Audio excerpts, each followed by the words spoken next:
There was a recent study that really had me up in arms. It was all over the news. I think it was on Time. I think it was in Newsweek. A longitudinal study that claimed to show that overpraising children caused them to become narcissists. Emphasis on that word. Because it didn't show that at all. It was not an experiment. The only thing that could show that it caused, that overpraise caused narcissism is to take groups of kids and overpraise some and partial it out and write them out and then prepare how everybody turns out so you don't know to do it. What it measured was a stance called overvaluing. Parents who are more likely to say, yeah, sure, I'm going to tell my kids they're better than others. We don't know if they actually did. Remarkably, the researchers also said that this stance, which by definition, in the original definition of narcissism, is narcissism, a stance of overvaluing. They said that the narcissistic children, that pattern didn't correlate with the parental narcissism at all.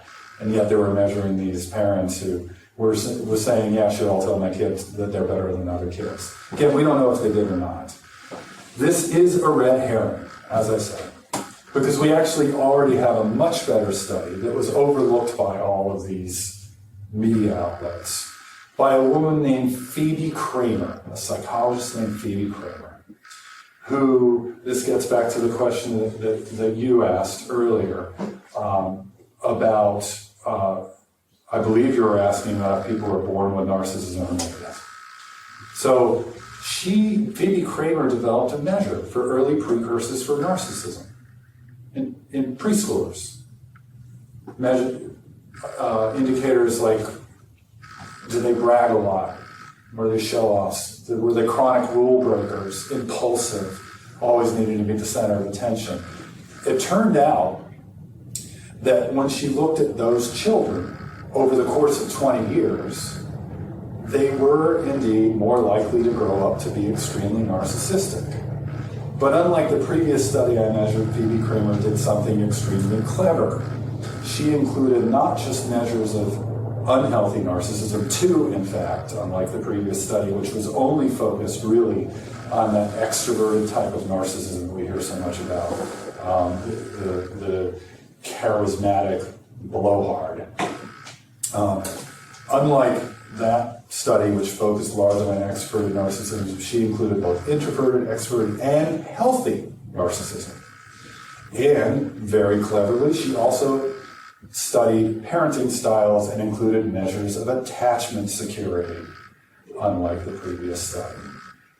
And what she found was, yes, those children who had those early precursors of unhealthy narcissism later grew up to be more narcissistic. I'm going to let you get that. Okay. Later grew up to be more narcissistic, but only if they had the kind of parenting that left them feeling insecurely attached.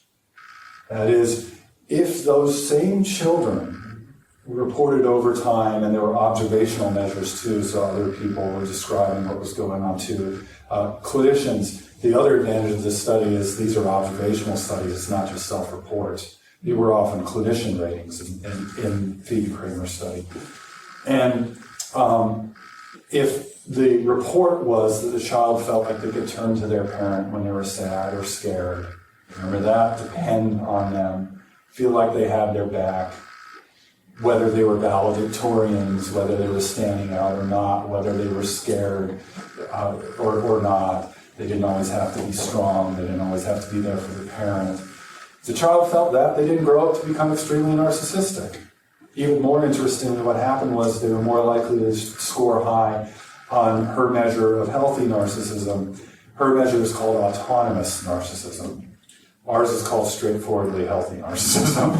But it's autonomous narcissism is the measure she used.